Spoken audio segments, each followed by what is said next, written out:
एक बार की बात है। सूरज नाम का एक व्यक्ति था। वो अपनी पत्नी और माँ बाप के साथ गांव में रहता था। गांव में वह पिता के साथ मिलकर एक छोटी सी जमीन पर खेती करता था। लेकिन खेत में काम करने से उनको ज्यादा कमाई नहीं होती थी। घर का गुजारा भी बड़ी मुश्किल से चलता था। एक दिन अचानक सूरज के पिता की दिल का दौरा पड़ने से मृत्यु हो गई। अब तो घर का गुजारा करना और भी मुश्किल हो गया। खेत से जो आमदनी होती थी, अब तो वह भी आनी बंद हो गई। एक दिन सूरज अपनी माँ और पत्नी को लेकर शहर आ गया। उसने सोचा शायद शहर में ही कोई काम मिल जाए और उसका घर अच्छे से चलने लग जाए। शहर आकर उन्होंने एक छोटा सा घर किराए पर ले लिया। शहर में सूरज को एक कपड़े के कारखाने में रंगाई का काम मिल गया। घर में सूरज की माँ और पत्नी अचार और पापड़ बनाने का काम करने लगी। शहर में इन चीजों को बड़ा पसंद किया जाता था। सूरज जहां काम करता था, वहां कारखाने में एक आदमी सूरज का बड़ा अच्छा मित्र बन गया। वह ठाकुर जी का बड़ा भक्त था और सूरज को रोज नई नई ठाकुर जी की लीलाएं गाकर सुनाता था। सूरज को ठाकुर जी की लीलाएं सुनकर बड़ा आनंद आता था। हर रोज ठाकुर जी की कथाएं सुन सुनकर सूरज पर भी भक्ति का रंग चढ़ने लगा। वह घर आकर जो भी कुछ अपने मित्र से सुनता, सब अपनी माँ और पत्नी को सुनाता था। उसकी माँ और पत्नी भी ठाकुर जी की लीलाएं सुनकर बड़ी आनंदित होती थी। एक दिन सूरज ने अपने मित्र से कहा, तुम जिस ठाकुर जी की कथा मुझे सुनाते हो, वह दिखने में कैसे हैं? मुझे तो उनकी सूरत का भी पता नहीं है। उनके दर्शन कब करवाओगे? ये बात सुनकर उसके मित्र ने अगले दिन ठाकुर जी का एक चित्रपट लाकर उसे दे दिया। वह बड़ा ही मधुर बाल गोपाल का चित्रपट था। बाल गोपाल जी बड़े ही मनमोहक थे। कानों में बड़े बड़े कुंडल, गले में बड़े बड़े हार, मोतियों की माला, हाथ में बाजूबंद, पाँव में पायल डालकर आलथी पालथी मारकर बैठे हुए थे। पास में एक माखन की बड़ी मटकी रखी थी, जो हीरे और मोतियों से जड़ी हुई थी। माखन की मटकी माखन से भरी हो जाने के कारण बाहर की तरफ माखन गिरता हुआ दिखाई देता था और ठाकुर जी 2 उंगलियों को माखन में डुबोकर पूरे मुंह पर माखन लगाकर खा रहे थे और मंद मंद मुस्कुरा भी रहे थे। इतनी आकर्षक मूर्ति को देखकर सूरज अपनी सुध बुध खो बैठा। वो चित्रपट को लेकर अपने घर गया और अपने घर के एक कोने को साफ करके उस जगह पर कपड़ा बिछाकर चित्रपट को वहां रख दिया और अपनी पत्नी से बोला, यह देखो, मैं जिस बाल गोपाल की कथा तुम्हें सुनाता हूँ, वे यही लड्डू गोपाल हैं। पत्नी को बड़ी प्रसन्नता हुई। वह भी लगन से ठाकुर जी की सेवा करने लगी। सूरज का बेटा 2 साल का हो गया था। वो सही से खाना नहीं खाता था। एक दिन उसकी माँ ने उससे कहा, देखो, बाल गोपाल भी कैसे मजे से माखन खा रहे हैं, तुम भी ऐसा ही खाया करो। बेटे ने पूछा, माँ, ये कौन है? माँ ने कहा, ये हमारे कान्हा प्रभु हैं। सूरज का बेटा बड़ा ही खुश हुआ और उसने कहा कि कान्हा प्रभु, मैं भी आपके साथ माखन खाऊंगा। उसकी माँ ने कहा, ठीक है, मैं तुम्हें रोटी के साथ माखन खिलाऊंगी।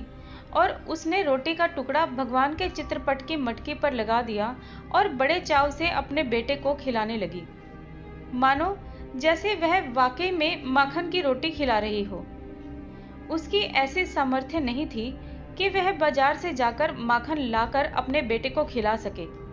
बेटा भी बड़े चाव से रोटी खाने लगा, जैसे वाकई में ही माखन की रोटी खा रहा हो।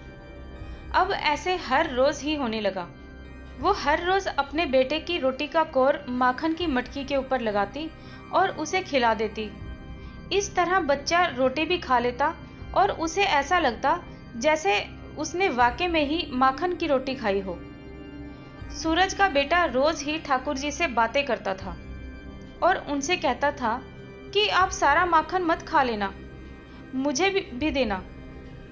ऐसा कहकर वो रसोई में से एक कटोरी लाकर उनके आगे रख देता और इधर उधर हो जाने के बाद दोबारा आकर देखता तो कटोरी माखन से भरी मिलती। ये देख के वो बड़ा खुश हो जाता और सारा माखन खा जाता और फिर कटोरी वापस ले जाकर रसोई में रख देता। सूरज की पत्नी जब बर्तन मांज रही होती तो चिकनी कटोरी देखकर बच्चे से पूछ बैठी, अरे ये कटोरी इतनी चिकनी क्यों है? तब उसका बेटा कहता कि आज तो गोपाल जी ने मुझे बहुत सारा मक्खन खिलाया। पर उसको कोई बात समझ नहीं आती और बच्चा समझकर उसे टाल देती, लेकिन आश्चर्य में पड़ी रहती कि कटोरी रोज चिकनी कैसे हो जाती है। एक दिन कारखाने में सूरज पर चोरी का इल्जाम लग गया। उसके मालिक ने उसे कारखाने से निकाल दिया। सूरज को बड़ा पश्चाताप हुआ। वो वापस घर आया और चुपचाप लेट गया। पत्नी ने जब पूछा कि क्या बात है, तब सूरज ने बताया कि आज उसकी नौकरी चली गई है। उस पर झूठी चोरी का इल्जाम लगा है। सूरज फूट फूट कर रोने लगा। पत्नी बोली, तुम्हारे यह ठाकुर जी है ना, ये सब ठीक कर देंगे। सूरज की पत्नी का मन पूरी तरह से ठाकुर जी में लग गया था। आते जाते वो बाल गोपाल जी के दर्शन करती, उन्हें प्यार करती जैसे वह अपने बच्चे को करती थी। उसे पूरा विश्वास था कि ये जो परेशानी आई है ये सब ठाकुर जी ठीक कर देंगे। उसने मन ही मन ठाकुर जी से प्रार्थना की कि ठाकुर जी इस संकट से हमें उबारो।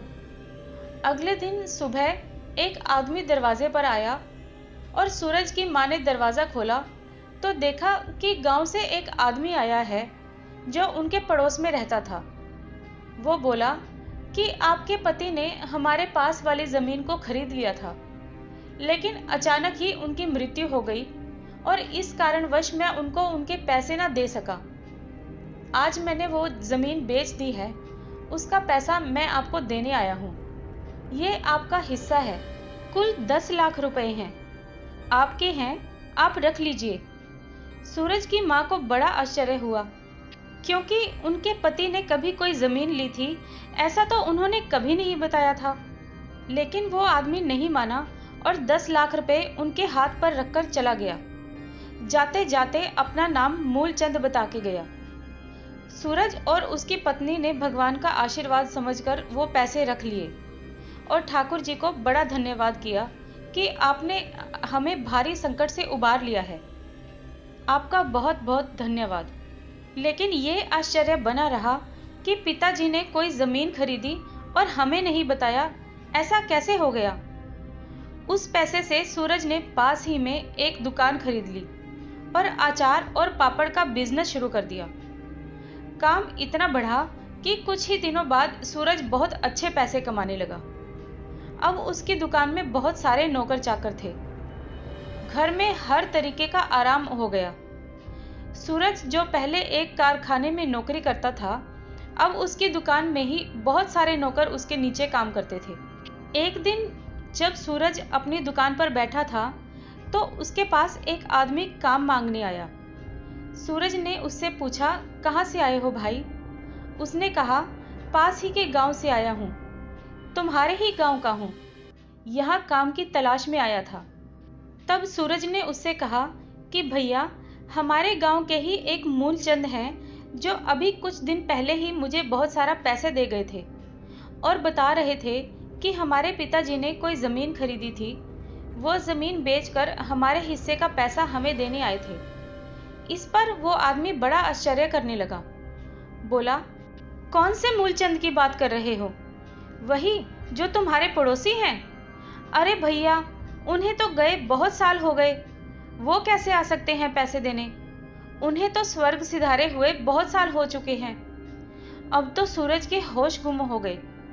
उसने उस आदमी से कहा, भैया ऐसे कैसे हो सकता है? मूलचंद तो हमारे पड़ोस ही रहे हैं और अभी कुछ दिन पहले ही वो मुझे 10 लाख रुपए दे के गए हैं। ये सुनकर वो आदमी बोला, भैया मूलचंद को तो मरे हुए बहुत साल हो गए। जिस जमीन की तुम बात कर रहे हो उसकी कीमत तो इतनी है भी नहीं। 10 लाख तो बहुत बड़ी बात है। ये सुनकर सूरज हक्का बक्का रह गया। वो भागा भागा घर गया और अपनी पत्नी को ये बात बताई। पत्नी को भी बड़ा आश्चर्य हुआ, माँ को भी बड़ी हैरानी हुई। तीनों ने मिलकर ठाकुर जी के चित्रपट की तरफ देखा तो क्या देखते हैं कि ठाकुर जी के चित्रपट के सारे गहने गायब हैं। ठाकुर जी के कानों में कुंडल, सोने की माला, मटकी में जितने भी हीरे जवाहरात लगे थे वो सब खाली हैं। ठाकुर जी बिना गहने के और बिना आभूषणों के बैठे हैं।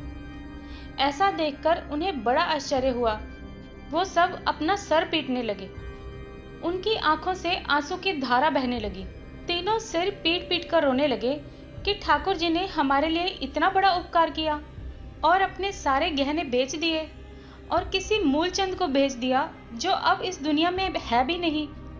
उस मूलचंद के रूप में खुद आकर हमें 10 लाख रुपए दे गए। सूरज जोर जोर से रोने लगा और कहने लगा, ठाकुर जी, आप अपने भक्तों का दुख नहीं देख पाते हो। अपने भक्तों का दुख दूर करने के लिए आपने अपने गहने तक बेच डाले। मैं धन्य हो गया। मैंने तो आपकी कोई भक्ति भी न की थी, फिर भी आपने इतनी कृपा मुझ पर की। मैं धन्य हो गया कान्हा जी, मैं धन्य हो गया।